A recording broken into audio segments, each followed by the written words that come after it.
Hey, what's going on, guys? Dom the Movie Nerd here, and have you heard the good word? Game of Thrones is back! Well, not really, but the first official spin-off, House of the Dragon, is set to premiere next year on HBO, and that got me thinking about how Game of Thrones, the #1 most-watched show for a decade, just seemingly disappeared from the culture after that god-awful finale.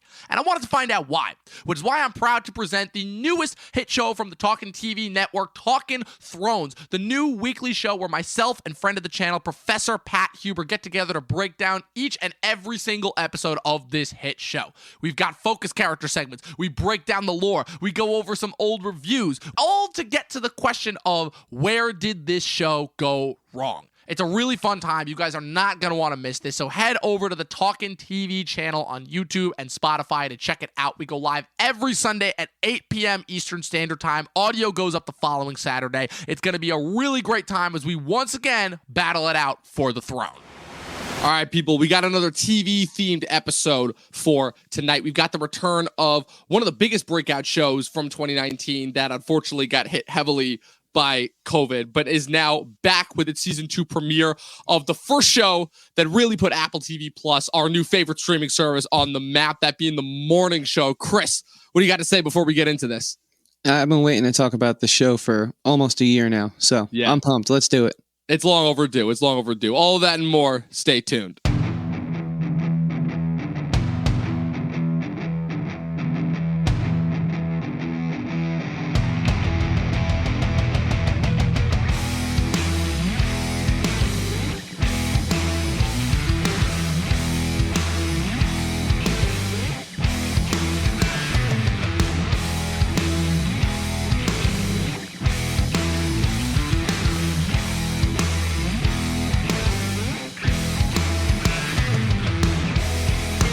All right, Chris, we got a podcast discussion tonight that I feel like if we had talked about this even as much as a year ago or even 2 years ago when it first premiered back in 2019, I feel like we would be having an entirely different discussion about this, just as regardless of like the subject matter that the show is covering. But we're covering the morning show on tonight's episode. And I definitely will say that I had a very strong opinion once I started the show that has definitely changed a little bit since I finished the first season and have now seen the second season premiere. Like, what are your like thoughts on that before we just jump in? Yeah, I mean, I think I can see your points. I certainly think the Reese Witherspoon character got a little. She started off a little more grounded than she ends in season 1. I don't know. We just got to get into it, man. I can't talk around it. We just got to get into it. Yeah. So we're talking about the morning show. This is a show that premiered on Apple TV Plus back in, what was it like? I don't remember if it was in like the late summer or early May, but it was big. It blew up pretty big. Obviously, a lot of big stars in it. Jennifer Aniston, Reese Witherspoon, Steve Carell, Billy Crudup, Mark Duplass, Gugu Mbatha-Raw. The list just went on and on. It was a big show. And the headline, again, it could not have been more of like a headline for watch this show for how relevant it is if it tried, where it's like, yes, a show that finally pulls back the wool of the toxic, the toxic, patronizing environment that goes on at a morning show news network. And automatically off the bat, I'm like, oh no, this is a recipe for disaster, because as we know, aside from just we know what happens when shows try to embellish themselves too much in current subject matter, we also know that that usually doesn't do well for a show's ageability as far as how it goes in the long run, you know? But what I will say is that just from the first get-go, I will say that the show, for at least its first couple of episodes, did a really interesting job as far as being this really good balancing act between the relevant subject matter and also just being really damn good, entertaining television, which is something that I really couldn't say for like a lot of shows that were coming out. You know, a lot of shows around that time period were feeling like they were trying to like toe the line, right? That was kind of like when we were on like the back half of like the Netflix wave before they started to like kind of, you know, die off and give way to the other streaming services. And like Netflix was really getting embellished into like soap opera territory at that point, which they've kind of just fully enmeshed themselves in at this point. And along comes this show that arguably I would say put Apple TV Plus on the map. And I will say that it definitely deserves a lot of the accolades that it got. But in hindsight, I don't necessarily, I'm still trying to figure out, I'm still in a little bit of a conundrum where I'm still trying to figure out if this was a thing of where it was so kind of in the moment of its time and whether it actually has any lasting staying value, or whether there is actually, you know, some substance to the show. But I don't know, Chris, what were your thoughts? Because you're obviously, I'd say you're a bigger Apple TV Plus fan than I am. You know, you watched this show first. So like, what were your thoughts on it, like going into the show versus coming out of it? Yeah, I don't think I had many thoughts going in. I just was, hey, I got this new streaming service because I bought an Apple product and they gave me a year free, so I might as well use it. Saw Steve Carell. Usually that's something that gets me to click pretty quickly, and ended up really enjoying it. As a student of media and journalism in school, obviously there are aspects to it that I really appreciate, as that's something that like I made a choice to study. So clearly it piqued my interest in that regard. And obviously Apple has become like the new HBO in regards to their bar of quality, where you could once trust anything HBO would put out to at least be of a certain value. They've clearly lost that since, with shows like Run and White Lotus. But I think with the morning show, that's really what I thought established them as like, okay, they just need to do better marketing and branding, and then this service will really become, I think, like the key player in the streaming wars. But we'll save that all for a later segment, because I think starting off now with our spoiler-free thoughts, I think talking about season 1, it was an enjoyable ride. I think it definitely bit off a bit more than it can chew in its third act, but seeing the setup in season 2 slightly justifies some of what I was concerned about going out of season 1, first watching it this past winter. So I think it's not a perfect show. I certainly appreciate the way it tackles the zeitgeist and chooses to play devil's advocate in an industry that only ever seems to be, how do you say, shilling more out hypocritical by the day. Yeah, exactly. But I think it comes down to the characterizations that both make this show so charming and binge-worthy, with them being 55 to hour and 3 minute long episodes. And also that makes the show so troublesome when you get down to the conclusion of the first season. Because again, I was speaking a little bit earlier about the Reese Witherspoon character, Bradley. I think where she starts off and ends, sure, it happened, and so it's hard to say that it doesn't make sense. It just felt a bit rushed. But again, we didn't have the roadmap for season 2 in mind as an audience, and I do think that they kind of retcons some of my frustration coming out of season 1 with the debut of season 2. And there's one thing I've always said about this show. I think the writing is very strong. And so I'll toss it over to you after I say this final statement here in our general overview, reflection, if you will, of season 1. I think it is done in such a way where it plays both sides of the very topical conversations in regards to Me Too and abuse and power dynamics between like men and women in media and in the industry, that I don't think it's like a flash in the pan type thing, because I think it addresses it all in a very fair, which is I think really the key word, a very fair and mature way, where it even shows the sides of Jennifer Aniston's Alex Levy, who obviously had some skeletons in the closet. And hey, that could be a reality too, right? Like a woman in media could have ghosts in the closet, like, and it addresses all of that in a way that I think it'll only be timeless if Apple TV Plus catches on.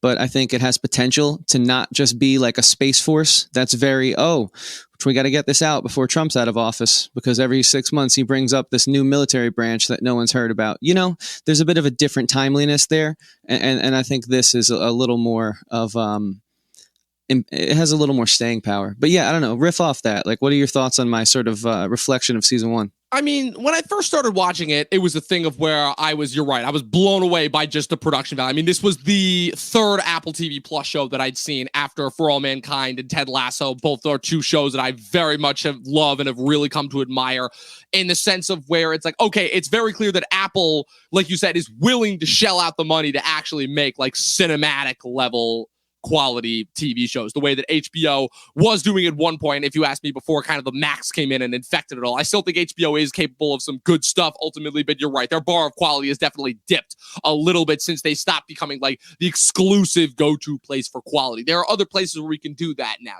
like Apple clearly has shown that they can do that. Amazon, obviously, when they actually care, clearly are showing that they're willing to shell out the money between both the Wheel of Time show that's coming out later this year and the Lord of the Rings show that they've been putting all the money in the world into for next year. Like the HBO is not the only kid on the block now when it comes to shelling out money. And I started watching it. I was blown away. Again, the production value is like top tier. It's like the writing was fantastic. The acting was fantastic. As far as it's like the pilot did to me what so few pilots actually do well, which is like actually managing to center around like an inciting incident that keeps you invested and allows you to follow through for the entire episode. It really, if I'm being completely honest, I really haven't seen that in a pilot since Lost and Breaking Bad. Those were like the last two pilots that I got that from.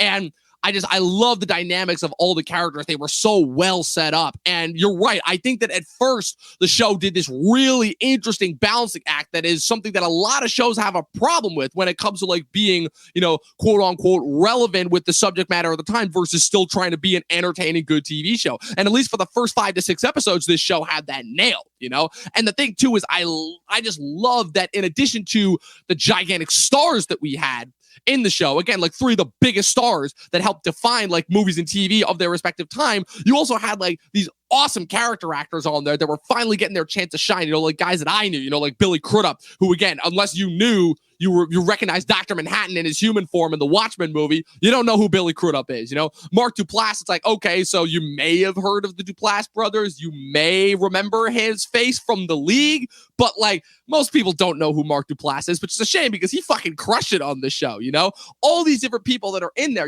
again, a couple of Lost alumni, your boy, what's his name, Richard from Lost as the weatherman, it had this really interesting brand mix of, okay, we are actually going to be the show that tackles these relevant issues while still managing to maintain and be an entertaining TV show. And for the majority of the first season, I will say that what probably made the second half not bad, but definitely made it for me not as engaging as the first half is it started to struggle with that in its resolution, where it's like, okay, how exactly are we going to pay off everything that we've set up in a way that feels satisfying from a TV kind of status quo, while at the same time still kind of managing to deliver on the premise that we set up. And while I don't think they completely fumbled the ball, I will say that there were certain things that happened where I'm like, okay, I feel like this could have been handled better, And I think that the comment that you made about season 2, the premiere, feeling like a retcon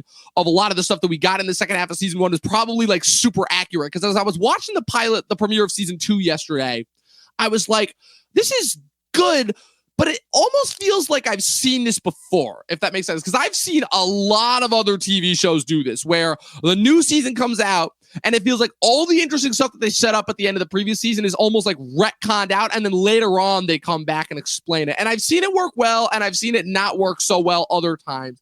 But as far as just kind of how that feeds into my thoughts on season 1, it's obviously, again, we had a whole pandemic to sit through. Obviously, we know that they started production on season 2 before the pandemic started. And I think that I'm almost wondering if we're going to see that play out throughout the rest of the season. But it was definitely an instance of where, okay, it almost feels like there was some drastic changes that went on as far as what they wanted the trajectory of this show to be going on. And again, it's not enough for me to make a statement on it yet because we only have one season to go off of, and we know that these sorts of behind the scenes changes happen in TV all the time, and sometimes it's to the benefit and sometimes it's to the detriment, but it's just a matter of working in a TV environment. If anything, it's almost meta, just considering the fact that we're watching a TV show about a morning news TV show. But as far as my thoughts on season 1, there's definitely a reason why it was kind of the breakout show on Apple TV Plus, but I definitely did find it very interesting where the show was nominated for pretty much almost every Emmy award last year for last year's Emmys,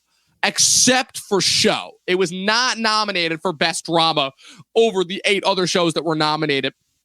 And I think that's something really interesting to consider as far as that goes, especially considering that like Ted Lasso is now making waves this year for Apple TV Plus. Now that seems to be much more of like the breakout hit for Apple than the morning show was trying to be, So let me just reference one of the brightest creative minds of our time. Ricky Gervais tweeted literally this morning. He said, "Hey, remember me? Remember when I completely exposed award shows and their meaningless contribution to the art we love and consume? I don't care. I understand the point you're trying to make. I don't care anymore. If we are going to continue to do this show, I have to be more honest than I have been. I just don't care, because those people gave our governor Cuomo an Emmy, and look what he turned out to be. Yeah, right. I don't care. Honestly, I don't. So it's like, I think we are smarter than them. And so if that is rooted in your opinion, that's awesome. And I see the point you're trying to make, but I see no value in the fact that it won all the Emmys but Best Show. Because right. It's clearly well written. If you're a student of film and television, you can see it's well written. You can see they've crossed the T's and dot the I's. Now, I don't necessarily like some of the choices that they made, like I said, especially with the trajectory of Bradley's character towards the end of season 1. And I think how Alex Levy became weaker than I had known her towards the end of season 1. But we'll get into that, because I was going to say, so talk about that. You've talked about Bradley like a decent amount as far as like kind of where they waver off. So like, talk about that. I just think she has this journalistic integrity, and then she sells out, and it's just did not feel really rooted in anything. I mean, I know sometimes people succumb to the money, and sure, she was a bit naive. She didn't understand the way the industry works. And so she genuinely thought like, all right, well, I'll do this now for a little bit, and eventually they'll let me portray my journalistic stories. And yeah, she takes the risk, and she brings light the story of the character who eventually Hannah ends up committing suicide because her story came to light. Obviously, Steve Carell being the abuser in that situation. But I just think it almost felt like the way that she did it, to me, didn't feel the way that the journalist, the woman we first met, screaming outside of that small town event, trying to make any bit of a change she can. It just didn't feel organic to me. It felt a bit Sorkin-esque. And I don't really like that. I'm actually really glad that you brought that up, because you are not the first person to have compared this to Sorkin's show, ironically enough, that he did for HBO, The Newsroom. Yeah. Yes. Oh, absolutely. Yeah. You are not the first person to bring that up. Dude, I was getting major Newsroom vibes by the end of this first season. It was crazy. It was crazy. I'm like, what? And I love The Newsroom too, because I love anything Sorkin, because I'm able to like dissociate myself from like, okay, it's just entertaining. And like the whole thing that I don't like the way Sorkin portrays reality, because it's not reality. It's not reality. But like, he's obviously brilliant. I feel like our listeners think I must hate the man. I recognize his genius, and there's no hate towards him. I just don't. The tonal shift was too Sorkin, whereas we started off so rooted in reality. So even though Bradley does refine her journalistic integrity, the way she did it felt like that scene that I hate so much from Trial of the Chicago 7, where it's like the most fake, artificial, created courtroom scene after we've seen the struggles and triumphs of these characters for 2 hours, then to just have this like fake moment. You know what I'm saying? That's my frustration. I know exactly what you mean. I felt like there wasn't any Sorkin in the debut of season 2, and that I think is where I can take comfort in the fact that we are getting back to it. Interesting. So we'll get into that a little bit more with season 2, but if I can just wrap up the last thing I wanted to say, because the reason I got into the Emmys, before I was being a bit hyperbolic, I will admit, but I still agree with my sentiments. Oh yeah. Apple's flagship show before Ted Lasso came along and just completely swept the zeitgeist was The Morning Show. So we'll see if it can retain that. You were talking a bit about Apple and the HBO comparisons, and I do agree. I think it's HBO Max that has sort of muddied the waters and good name of the HBO brand, because clearly we know Succession is going to be phenomenal next month, and Barry's coming back. But I will say, I think it was this show that really put Apple TV Plus on the map, and we'll see. The biggest thing I want to get out of this little experiment of Apple TV Plus is, can a show that got crushed by COVID production regain its throne? Like, that's kind of what I'm wondering about. Right. So we'll see. But I think you were segueing into another topic. Yeah, it's definitely interesting to say. Well, Well, before we do, I just wanted to wrap up my thoughts on season 1, which is the fact that you're 100% on the money with both Bradley and Alex's arc, where you're totally right. They basically become like completely different characters by the end, but by the end of the season, as opposed to how they started, but in a way that doesn't feel naturalistic at all, where it's like, okay, Aniston knows to some extent, obviously, all of Carell's transgressions, but then by the end is just like fully rejected him for the sake of like her show. And in order to regain some sense of prominence after she curses at her daughter because she's miserable because she's going through a divorce from her husband, and how that becomes her defining arc for the majority of the season. And then Bradley, I wouldn't exactly calling it selling out, but you're right. There is something unnaturalistic that happens there where, and I don't know if it's the Crudup intervention as far as everything that Billy Crudup's going to do. Like, I have a thing that I'm going to cover with Billy Crudup, and I'm going to save that for performances because I secretly think that he's the MVP of this freaking show. But there's something that feels off about I'll say this. Yeah. As effective as Crudup is, I personally don't believe his impact on Bradley is the reason she went down the path she went down. I agree. But he is effective. Right. It comes out of nowhere where it's a sense of like, okay, all of a sudden now she's putting kind of the sense of like, putting the truth out there over the impact of human life, and I guess in a sense that sort of goes off of what her whole thing was in the beginning, where now she's willing to step over the fact that clearly this is a sensitive issue for Hannah in order to kind of expose the network, quote unquote, and like kind of stick it to the man, I guess. But but you're right. The buildup, it's missing something in between in order to like make that feel really fulfilled. And I'm interested to hear your thoughts as far as how we bring that into season 2, because obviously, again, season 1 ends on a very, very tragic note. And also, I will say too, the whole Duplass punching Steve Carell and fighting him over fucking like that was like sitcom-y. That was just straight up sitcom-y, where I'm like, okay, so now he admits it's like, I leaked the story to the Times to get rid of Carell so that I could protect you, Alex, because they were going to get rid of Aniston because her ratings were. I'm like, what? What is this? I'm like, well, when did that? I'm like, that was truly when it went full Sorkin for me. You're right. And like I said, I love Sorkin as a writer. I will watch anything that he does, and because it is always entertaining, regardless of its kind of hold on reality. And I guess my whole thing with Sorkin is that I'm still able to dissociate myself and understand that, like, okay, what I'm watching is, even though most of the time it is trying to be based on real people, is pure fiction, Yeah. And I'm still able to enjoy it that way, like I'm still able to enjoy the newsroom as a work of fiction, But the last thing I'll say, just because you raised a good point, and I think to further get into the premiere of season 2, I just want to lay this groundwork for where I'm coming from. Yeah, I think Steve Carell is the most effective plot device I've seen in years, because he's what a plot device I think is supposed to be. He's the inciting incident, but it's a character that you honestly you're not charmed by him because he's so. Well, you guys know what he does. He's a Me Too offender. Yeah, he's a predator. So his dramatic chops are so strong, and you don't get to see them often. And I think the writing fits him so well. And so he is this plot device that, you don't want to look at him, but when he's on screen, you can't turn away. Right. Because you want to know what he's going to do next to justify his own sick and twisted actions.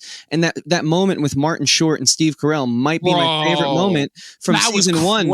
Because that was crazy, that scene. And so studying writing in college, as we both have, it's like, this is how you do it. This is how your inciting incident can travel through the show and further push the narrative forward without just being exposition dump or without being blatant action that happens so we can get from point A to point B. It's amazing. And so I just wanted to say that. But yeah, Dom, take us into it. Well, real quick before we dig, because I wanted to ask you one more thing, and I'm sorry, but it would be remiss of me if I didn't bring this up. Please. And I know that you're going to hate me after this, but bear with me for a second here, which is, do you think that the whole Steve Carell thing is intentional, like kind of micro subtle commentary on his characterization on The Office? Because that was the thing that I heard a lot while season 1 was on the air, is because, dude, again, every idiot on the internet was like, oh man, it's almost like if Michael Scott was held accountable for his actions. And then, like, again, I didn't pay any attention to a lick of salt on it, but you obviously know my thoughts on The Office, but I needed to hear it from you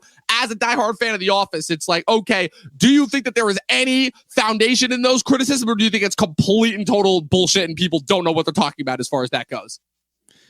I think it's the same thing as any internet story that gets buzzed around. I think that is a poor decision if the writing staff made it, one that paid off big dividends, but just to That's not. I feel like that's not the kind of statement that a professional would make. Right. I don't. Again, that's why I had right. Yeah, I mean, if there are similarities there, that's cool. But as far as I know, we've never established a cinematic universe. And the last time I checked, actors take on roles, multiple roles, if they're lucky enough to act again. And Steve Carell's done that. And so I never thought he carried any of the qualities from Foxcatcher into this. That's like saying the same thing, you know? And so I just, or sorry, whatever his boxing movie was, I forget the name. Do you mean, well, no, that was Foxcatcher, but yeah.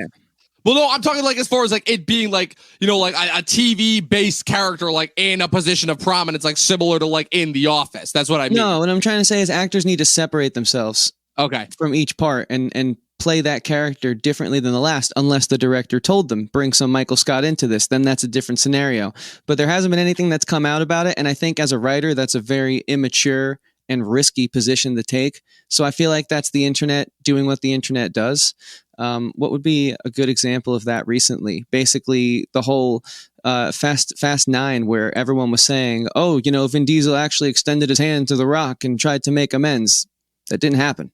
Right. There were articles popping up about that. Right. I just think it's great that this show is getting that kind of buzz because it means more people will watch it. Yeah, definitely. All right, so bringing it into season 2, which is where, so we start off season 2, and again, it does that thing that I hate. I'm sorry, I'm so sick of it when shows do this. Before we bring it into season 2, yes, we would like to ask you to subscribe to our channel. We're working very hard. We have a huge slate lined up for you in October, and we would love for you to join us in that spooky Halloween-style fun. So please subscribe, hit the like button on this video, turn on that bell so you get notified every time we go live, and every time Dom and Pat go live. Talking Thrones Season 3 is about to begin very soon. Yes, it is. Red Wedding season. Hell yeah, that's why I had to say it. And yeah, so Dom, you were saying? Yeah, so bringing it into season 2. Season 2 does this thing that I hate when TV shows do this. I don't know, because it feels like when I was watching the CW shows nonstop back in college, and a lot of shows that I was watching at that time, I hate when shows do this, where there's a time jump or something, and it feels like they've retconned everything that the last season did at the end out of existence. I hate when shows do that. And we sort of get that here in the premiere of season 2. But in a weird way, it almost feels like a justification where all of a sudden, so it opens in the immediate aftermath of Bradley and Al's going live and admitting and implicating Fred, the head of the network, and everything. And then it shows Corey going before the board of directors and talking to them and then firing him. Next thing you know, cuts to a couple months later, Alice is gone from the show. Corey is now running the network, and Bradley is trying to get onto the evening news, and there's a whole bunch of new faces. Everyone has moved on, and of course, there's a couple faces that are missing. I will admit, one of my favorite characters from the first season, Claire, portrayed by Belle Powley, is no longer with the show. I don't know if that's a thing of where she ended up leaving the show for good, or if she'll be back in a later season, but it was definitely a little bit depressing, because I will say, as far as even though it was kind of only there to have a romantic subplot, just to give these characters something to do, I kind of dug the whole thing between her and Yanko. You know, I kind of like that. So it was definitely a little bit, it's kind of a little bit sad not seeing them there, But so I wanted to. Hey, don't they have the easiest out? Yeah, it's true. Character off the show. It's the media business. Like, how often do people go from network to network? They really lucked out on that one, but I do agree. They did luck out there. She was a great presence because the biggest charm of this show in season 1 was how developed the supporting cast was. And that's a testament to the writing. But other shows have been given, 10 episode seasons of 52 an hour long and have not developed characters as far as they have on this show. So to lose her is very unfortunate. I do agree. That is true. So you mentioned something really interesting here, which is where season 2, the premiere, almost kind of retcons a little bit of stuff out from the end of season 1, but in a way that you actually kind of thought improved on it. So I want you to talk about that first and foremost before I got into my thoughts on it. Yeah, I mean, I think this has quite literally become the Bradley Cooper show. And so it was a joke, bad joke. I like Bradley's character, and I think her presence is as strong as, in my opinion, he normally is when you see him on screen. But anyways, she's crushing it. She's taking over. It's like Emperor's New Groove, really, is where we're at. But then we get deceived quite brilliantly because for as far as she's come, she's still that naive journalist who is in a whirlwind and still adjusting to the complete 180 her world has taken.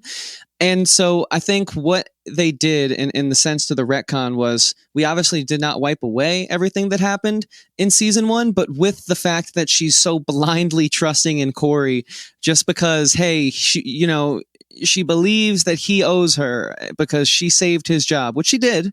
But because she's so naive to the fact that you have no friends in entertainment. I mean, we know that, and we're on the outside looking in, and she is quite literally the lead anchor of the premier morning show in this universe. She thinks she has a friend, a suit, nonetheless.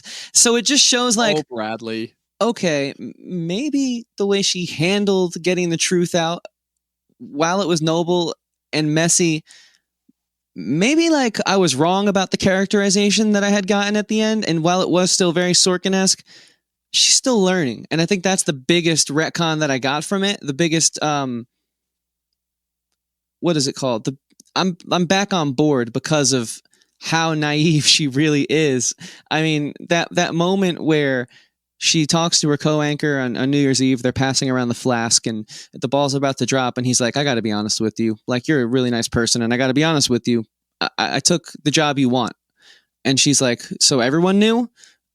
The fact that that's a surprise to her it just shows how naive she is still and how much she has to learn. And hopefully does, because it's going to be a rough ride for her if she doesn't. Yeah, right. And so it's like that type of thing. The characterization from this person who I thought understood, got it, And even with her, I don't know what they're called, her personal assistant in the beginning, where she's like, "You told me if I did the dancing and if I played ball, then I would get to do more harder stories." The fact that she doesn't understand how to play the game, it's. After all she just went through, and now we're 3 months later, right? That's the time jump here. It justifies it a bit because it shows just how truly green she is. And when you're in that moment, they did such a good job of getting the viewer in the chaos of that moment, bringing this story to light, holding Carell's character accountable for his actions, that her strength in that moment, which I felt kind of came out of nowhere, I thought it was permanent. And it's not. And so I really appreciate it for that because we're on her journey here. I think she's now become the clear and cut main character. I feel like everyone else, at least in my mind, is supporting.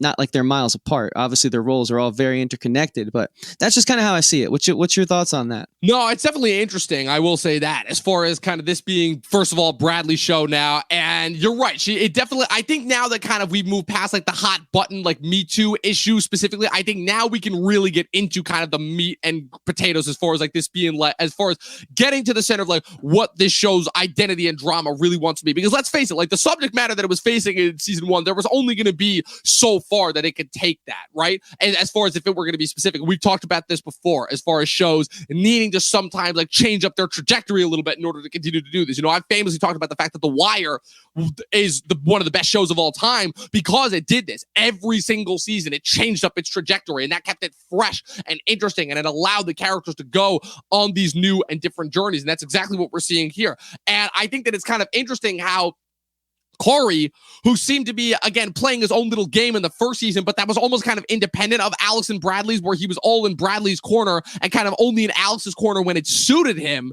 in order to like kind of, pass over and get to the top of the food chain. And now that he's there, he's almost now like playing the opposite game where he's like, okay, now Bradley's kind of served her purpose and everything. And she's kind of like really not learning and improving. So now I can get back Alex in a way that like benefits. And Alex is clearly not ready to come back in any way, but she is, because she hit out. She definitely needed a break from after the whole thing, just from the whole limelight and everything, but she's clearly bored living in a log cabin up in Maine. First of all, who does that? I get that you need to get away from like society, but like you need to go all the way to fucking Maine, head around our area, Hudson Valley, New York, it's a nice area. It's distance away from like the city, could have done a little bit more shooting there, but all the way up to fucking Maine, like what? That decision is just confusing in and of itself. But now you're starting to see, that was actually a really good point that you brought up, because you're 100% right, because now it doesn't like justify Bradley's actions at the end of season 1, but it definitely causes them to make a lot more sense as far as like, okay, she is still green around the gills a little bit. And what I will say is that the show is definitely getting into more of like, okay, we are an entertaining TV show with great acting first and foremost, which I really, really like, because I feel like if it had tried to stay the trajectory of continuing to be like the relevant piecemeal show of the day, I think that would have done it's such a detriment in the long run overall. But I will say that this definitely did a good job of setting me up. But I guess kind of the apropos of that, if I'm playing devil's advocate here, is the fact that I was definitely not as invested kind of in following through on the rest of the season the way that first episode did. I'm still going to watch, obviously, but just as far as like kind of striking while the iron is hot and just having that insanely like, okay, wow, engaging thing that I want to watch in that first episode of season 1 versus season 2, it didn't really have that for me this time around, if that makes any sense, you know? It was, I think, certainly a slow start because I was a little confused at first. I'll be honest. I hadn't watched this show in about 6 months now, and we've watched so much content in between them. So much. And so to do that time jump, I didn't have time to go back and re-binge like I normally do for the shows that I really love, just to be refreshed. And so it took me a little while to get back into it and be like, oh yeah, that happened. Hannah, I forgot all about that. And so once I like realized it and it clicked, then I thought to myself, not a fan of the pacing, not a fan of the time jump and how we're picking this back up. I told you, do not do a time jump in between seasons. It doesn't work. Unless you're For All Mankind, but that's a conversation for another day. Right. But what I will say is, while I didn't enjoy the way they chose to go about roping us back in, I think the characterizations have never been A, more stronger, and B, more interesting, because I really learned who Corey was, I feel, in this episode. I don't think he's this devious, malignant figure. I think he cares about people, but also he is very passionate about the business side of things. And he has a hard time being a human being sometimes. You know, while I do think he genuinely sees Bradley as a friend and genuinely does respect Alex's talent, his prowess and gift of being such a strong businessman just can't allow the human side of him to shine through. And I think as someone who is a person of passion, right? Like a musician who has had to make like difficult decisions for, the sake of the art. I get it. It sucks because you look like this cold, cynical, evil figure. And there's definitely a part of you in there that is that. But the majority isn't that. It's a confliction that I can. He's playing it and selling it, and the writing and the direction he's given is feeding into so much of what makes him, I think, like you said, the most interesting character. He's the ultimate compliment to anyone who shares a scene with him because he's the least human while simultaneously being the most conflicted inside. In my opinion. Yes. And so that's really what brings me in are many examples I can name of that type of thing. The characters are why I watch this show. But I really hope that the filmmaking gets back to where it was, because I did feel a step back in regards to the way it was edited and paced and just plotted out. It was confusing. And then the third act of the first episode, I was like, okay, you got me back. But I was a little confused. Yeah. Also, not fully on board. Two things that I wanted to point out also about the premiere is that, so one, obviously the fact that the premiere ends at New Year's Eve 2019. And I'm like, wait, are they going to like kind of pivot into like, okay, now what's going to happen when the pandemic hits? Because we know that this show had to halt production at the beginning of 2020 when the pandemic hit. And I'm like, oh man, is this going to be like the new way that they're going to be relevant if they bring the pandemic into the show? Like that, which would be crazy to say the least. If there was a show, I think a show that's focused on the media space could be the one to do it in a way that isn't trite. But I just think, I feel like it was clearly written months in advance. Right. Who goes in and then rechanges a script just to soak up the desperate times call for desperate measures is all that I'm going to say. Know. If that happens, then to me it seems like this show may have been a one season, one trick pony. Yeah. Because I don't think you just scrap your writing for an entire season. Right. Just to suck up the latest pop culture trend. I'm going to play devil's advocate. I think it could work. I think it could work because I think one of the biggest sources of interest during the pandemic was kind of the media's approach to it and kind of them kind of pushing again the whole propaganda-esque, over the top, constantly in the fear state nature. And I think I'm going to play complete devil's advocate opposite here. I think that if there was a show that could pull it off, and as far as like seeing the character's reaction to it, it could be this one. I could be totally wrong. They could totally avoid it. We could be in a total alternate, like, what if scenario where the pandemic doesn't happen. But who knows? Again, it's only January of 2020 in the universe of that show. So yeah, but I just said I don't think they would do it. I didn't say I didn't think it could work. I personally don't want to see it happen. Right. We live it enough. But yeah. I think I also hear your points there. I do. Yeah. The other thing, too, also that I'll say real quick is, did you catch the reference to the League in this episode? No, what was it? So when the woman that Mark Duplass, Chip, is dating and then later gets engaged to is Steve Rannazzisi's wife, Katie Aselton, in the League. What's her name? Jenny from the League. I thought she looked familiar. Yep. I would love to see her play. I think she's a great actress. I would love to see her play a bigger role in this season. Also, I mean, they got engaged seemingly off screen the way that they did out of nowhere. It was almost kind of like Chip came back. It's like, oh yeah, Chip is still here. And then that happens. It's like, oh no, don't have this be a thing where they're just keeping him around just to keep him around. Like, I would hate to see that because Chip was one of my favorite characters in the first season. Again, it threw me off because she did the brunette do, not the redhead do that she had for all 7 seasons of the League. But I thought that was really interesting. I'm like, oh okay, I see what I saw Katie Aselton in there. I'm like, wait, what? And then I saw her. I'm like, oh, I see what you're doing. I see what you're doing. First, she was like with Steve Rannazzisi in the League, and now she's with Mark Duplass in this. But also famously plays David's sister in Legion. Also, interesting. Yeah, very interesting. Yeah, definitely very interesting. How again the TV actors skipping around for shows is still continuing to happen, and so I guess this is a perfect.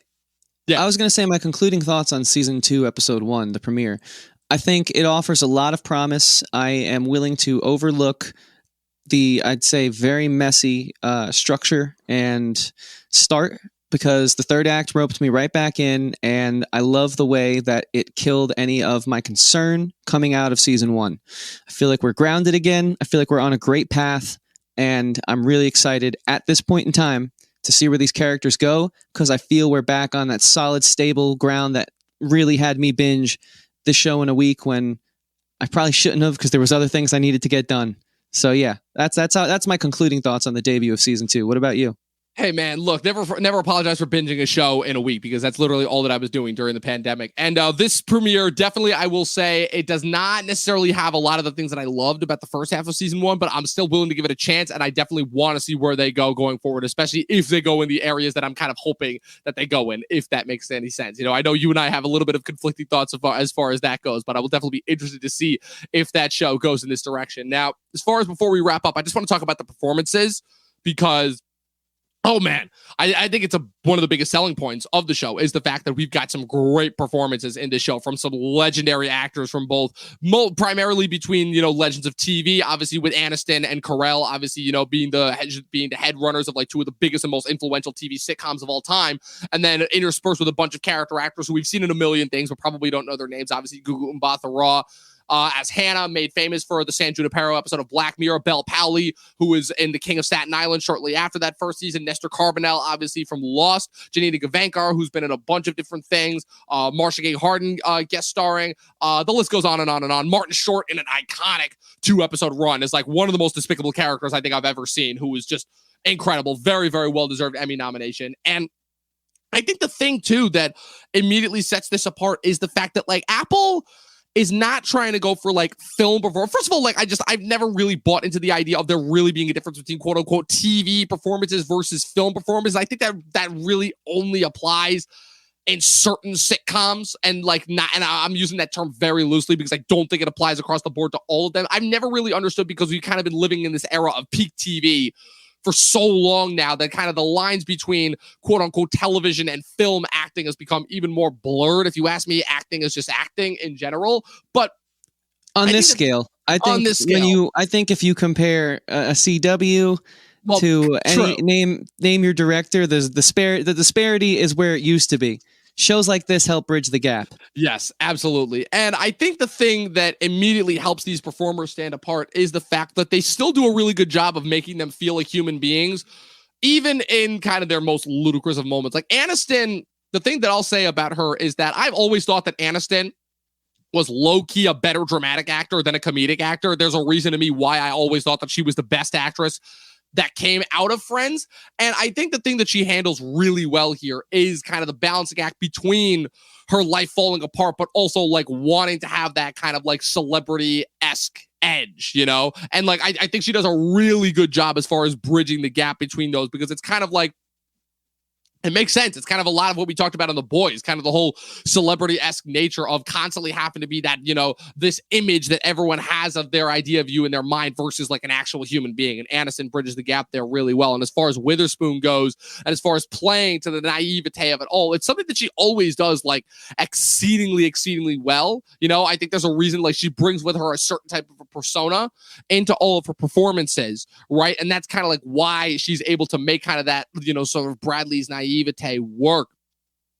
And as far as Carell goes and everything that he brings to his part, I think that what his whole thing that he has going for him is the fact that he does a really good job of bridging the gap as to whether or not he's actually a reprehensible human being or truly is just somebody who, you know, is, you know, pretty serial when it comes to women and has a lot of affairs, and they just, you know, ended up catching up with him. And by the end, it pretty much solidifies, no, he is, at the end of the day, he made some absolutely abhorrent decisions that reflect on him personally as a human being. And I guess the fact that he's still in denial of it just shows it's like, oh no, this is a problematic human being, to say the least, you know. But I mean, MVP, like you said before, it's Crudup as Corey, who, like, he's the only one that came away from the show with a win. Obviously, he won supporting actor last year for a drama, and rightfully so, because, oh man, he is chewing scenery in every single scene that he's in like it's a piece of meat.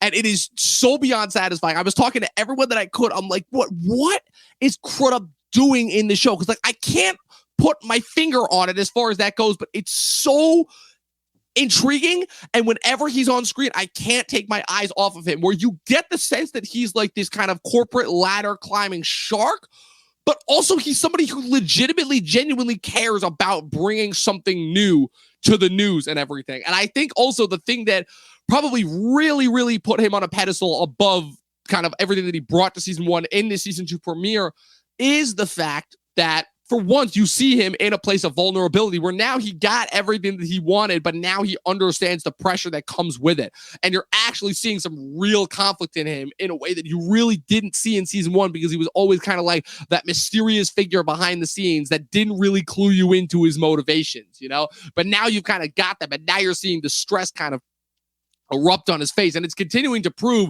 why I think he's the standout and the best character on the show. But I don't know, what do you have to add to all that? I mean, there's really not much more I can add. I think you really perfectly sum it up. And also, I think a lot of my critique has been rooted in the performances. I think that's really where the show lives and dies. I will say Aniston is completely transformed to me as far as what I've seen out of her as a performer with this show. I think she certainly is an actress for a long time who you could have said was taking easy roles to further justify, you know, multiple houses in Maine and things like that, you know.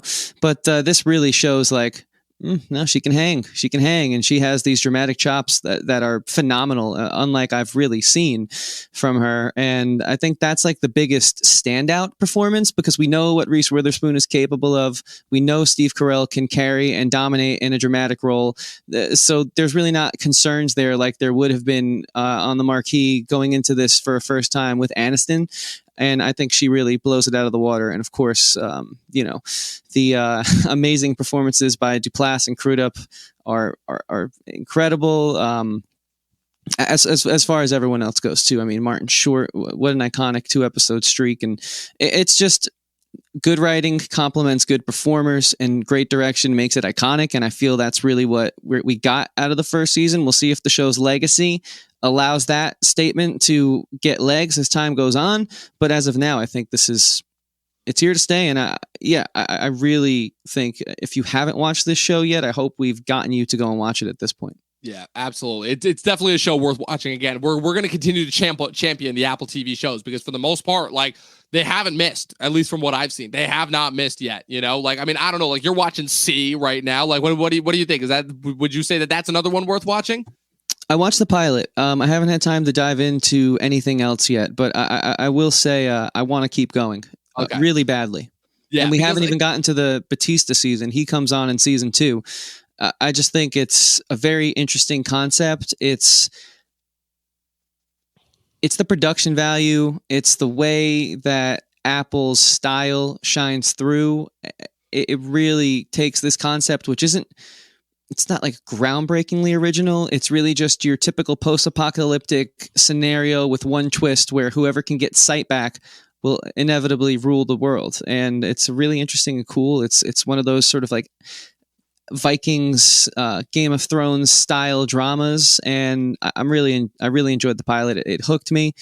Obviously, you guys know Ted Lasso is one of my favorite shows on the air right now, the internet rather, and even the shows that I thought didn't knock it out of the park quite as well as I would have hoped, like one Mythic Quest, I still finished the first season. Like it still wasn't like I can't finish this. It was still on par with the best of other streaming services. It's just there's a lot of titans in the Apple TV Plus kingdom, and not all of them are going to stand as tall as others.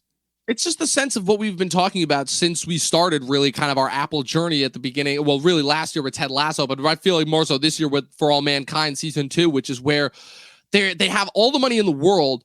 And again, because they don't have kind of the emphasis and kind of investment in their TV streaming service the way that some of these other, titans do. They kind of just have it just to have it to be in that area. It's the fact that they can let the creators create and experiment and do what they want. And it's the fact that even when they have a miss like Cherry, it's still, you can tell from a place of creative stock and not something that feels mandated because, okay, it's the people like superheroes, so we're going to have something like this, or hey, we can buy Lord of the Rings just because we can, so we're going to throw this out there, or okay, hey, we got to make some sort of smart, snarky political commentary, so obviously we got to throw up a Space Force show, It's like, that's the kind of stuff that I really want from every streaming service, and I feel like a few of them are getting, like Apple is doing it, Hulu and FX is doing it, HBO Max, even though it got off to a very rough start, I think they're getting back to it. Like they've got a couple of shows, obviously, coming back for the rest of this year and into next year that I'm looking forward to. Like the streaming war. We've only finished year 2 of the streaming wars. Year 1, year 1 obviously got off to a rocky start because of the whole pandemic and everything. But I think that the streaming wars have only just begun as far as kind of the impact that Apple is going to have, and it's going to be very interesting going forward. Because we also know that Apple is also now looking to get into the science fiction territory when they premiere Foundation next week, which looks to be just like they are going directly after The Expanse, and they are going for because it's Apple, they have the money to spend the biggest possible sci-fi budget that they can for it, because that show just looks literally tremendous, and I'm going to be really interested to see the premiere of that next week. So you got anything else to say about Apple before we give final star ratings? No. I also plan on checking out Foundation as well, so we'll see what happens. But Dom, what would be your star rating for the premiere of season 2? So premiere of season 2, I give it 4 stars. I think that it's not. It was a little bit of a slow start. It doesn't have kind of like the wow factor that season 1 had, but it was definitely for me still worth investing and still carried through everything that I loved about watching these characters and watching this setting from the first season. And I'm definitely going to be interested to see where it goes going forward. What about you? Yeah, I think I have to go just a little lower, 3.5, really because I hold the first season up to such a high standard that I want to hopefully see it to retain the status that it had in my mind going into this. So with that being said, guys, this was absolutely awesome. Hopefully you guys watch this show. Really, that's what I hope to get the most out of this is more people talking about Apple TV Plus, because it's still a bit criminally underrated, which is unfortunate. And you know what else is criminally underrated, Dom? What's that? The fact that we have a Facebook and Instagram. I mean, you work so hard on those platforms, and I really would love for people to go follow us there at the Talkin' TV Podcast. Keep up to date with all of our posts. That's how you do it. You follow us. We have an incredible schedule, and we want you to join our community, join the conversation. So again, please go follow us on both those platforms. And Dom, is there anything else they should know about our show before we turn it over to ourselves and feed our egos? Yeah, definitely. Wow, just wait a freaking cat's out of the bag there. Oh man. Yeah, Pat and I put up our season 2 finale for Talking Thrones last night entitled Valar Morghulis. We will be back next week for season 3 again. Red Wedding Time Succession. Season 3 is back in a couple of weeks. It's my most anticipated thing, forget movies and TV, just thing for the rest of this year. That's in a couple of weeks on October 17th. We've got 4 installments left of our Halloween first time watch series before we get to Halloween Kills. Halloween H2O is premiering this week. Oh boy, that one's going to be an interesting one to say the least. And of course, keep tuning in for just more great content. Again, we've got a couple more bits of ancillary content to give you guys for the rest of the year. We're always putting out content, even though we've been very busy lately, just as far as real life, really getting back to it. We're always busy. We're always putting out new content for you guys, and you guys continue to show your support by clicking the subscribe button, clicking the bell next to it, clicking the like button, leaving a comment down below. It helps us out tremendously, helps us rank further in YouTube's algorithm, helps us continue to get to the heights that we would wish to be. Chris, where can the good people find you on the interwebs?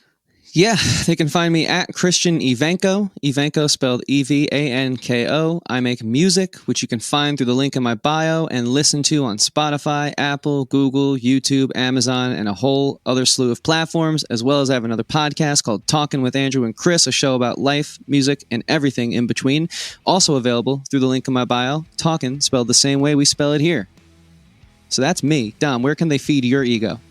At Movie Nerd Reviews on Facebook and Instagram. Also at Talking TV Podcast on Facebook and Instagram, where I post every single day, twice a day, offering up you guys exclusive goodies and looks into the stuff that we have going on here. We'll catch you guys next week with the end of wrapping up of September with probably one of the craziest trailers that I've ever seen. And the payout to that, Nicolas Cage's Prisoners of the Ghostland. We'll catch you guys next time. 12 seasons in a short film, and watch more fucking movies.